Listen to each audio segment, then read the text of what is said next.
ARMS for the Nintendo Switch may not be as technical or deep as more traditional fighting games, but there's still a lot to take in. One of the biggest aspects of ARMS that make it a unique fighting game are the various arms you can mix and match between the fighters. In this video, we'll cover the best arms in ARMS. Now, electric arms are almost always the best arms for your initial attack. This is because a charged electric arm shocks the opponent and gives you plenty of time to follow with 2 more attacks, or even a throw. No other arms give you this much of a guaranteed follow-up. With that said, not all of our best arm recommendations are electric types. You also need a good second arm to use after an electric arm hits to maximize your combo damage. While a throw is almost always the best damage, sometimes you'll be too far away or too late to connect a throw. As a medium weight electric element arm, Sparky is arguably the best arm in the game. Keep it charged and lead off with this attack to shock the opponent to allow for any number of follow-up attacks. It will beat all light attacks and is fast enough so it doesn't leave you open to a counterattack very long if you happen to miss. Now, the Thunderbird isn't as fast as Sparky,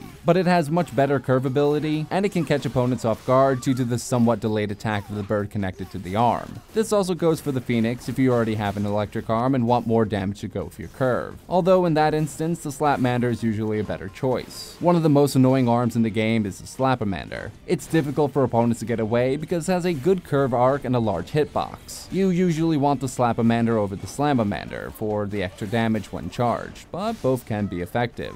There are going to be times when you're constantly trading with an opponent where both your arms are canceling each other out. That's when the Megaton comes into play. As a heavy arm, it grounds lighter arms as it continues towards your target. While it moves slower than most arms, if used to counter an opponent's lighter arm, it almost doesn't matter how fast it moves, so long as you can react fast enough when you see the opponent punch. A charged Megaton is also one of the most damaging attacks in the game, making it a great follow-up after a shock. If you find that you're leading off with the Megaton, switch to the Megawatt to shock your opponent so you can get a follow-up throw. The advantage of the Cracker and Popper are speed and a wide hitbox. As light arms, they travel fast. But with 2 attacks, it will take a very well-timed medium or heavy arm to stop both hits of the Cracker and Popper. Couple this with the wide hitbox and speed, and it's difficult for many opponents to avoid a well-timed attack. We generally favor the Cracker over the Popper because you're already giving up damage for speed if you don't connect with both hits. Cracker at least gives you more damage if you hit a charged attack. You can occasionally follow a charged Popper with a second attack, but the timing can be tricky. If that's the route you want to go, the Parasol is a better bet. It's a bit slower, but the wide hitbox is similar to the Popper. And those are the best arms in ARMS.